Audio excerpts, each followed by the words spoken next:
But in 2001, suddenly the media paid some interest, because then something appeared that was almost impossible to overlook. Right behind me is Britain's largest radio telescope, the Chilbolton Observatory. And here it was that the greatest sensation in the crop circle history was to appear in the fields right in front of the telescope. On the morning of 14th of August 2001, a formation was discovered which was different from any other previously seen. From the ground it looked like a tangled mess, wisps of crops spread around in no system. However, in the evening, with growing shadows, a picture appeared, unmistakably that of a face. That picture represented a whole new technique, a screen technique, the same that's used for printing a picture on paper. 3 days later, the face was joined by something that looked like a data strip.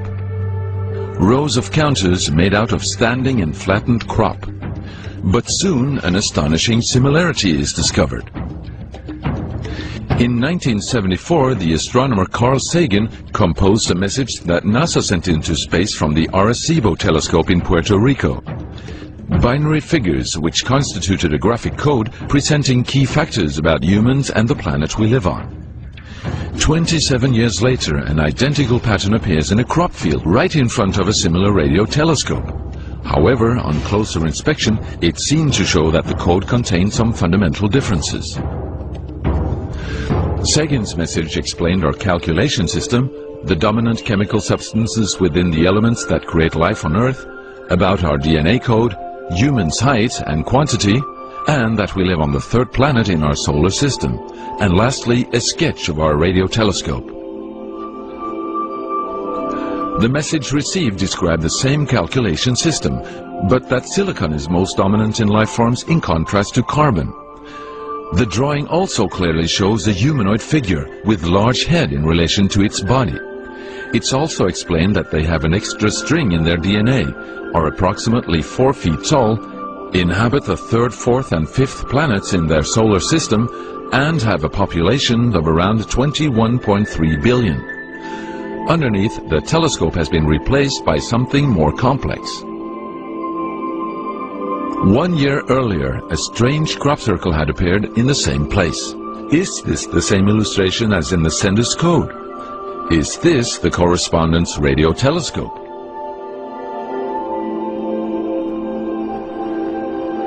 If this is not an extremely clever and well-calculated joke conducted by humans, is it a serious response from an alien civilization?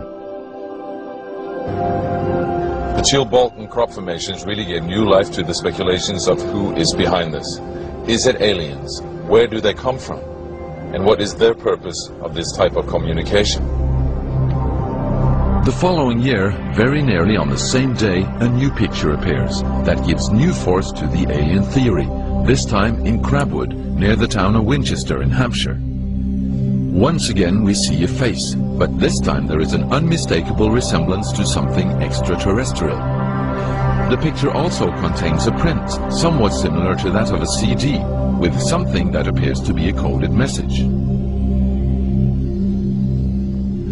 This formation also has a new type of design, this time with horizontal line patterns of variable thickness, similar to that of a TV picture.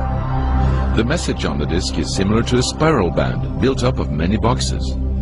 But data expert Paul Weige manages to decipher the message. And I had to enlarge the disc quite substantially on the computer and run some image analysis over it to make it clear so that I could see what was a standing tuft and what was flattened.